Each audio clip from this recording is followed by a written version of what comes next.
لو أنزلنا هذا القرآن على جبل لرأيته خاشعا متصدعا من خشية الله وتلك الأمثال نضربها للناس لعلهم يتفكرون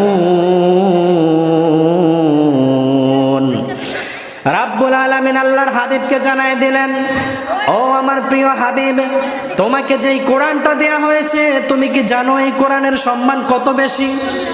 আমি যদি এই কোরআনকে পাহাড়ের উপরে নাজিল করতাম তুমি দেখতে পাহাড় আমার ভয়ে বিনীত হয়ে চূর্ণ বিচূর্ণ হয়ে যেত।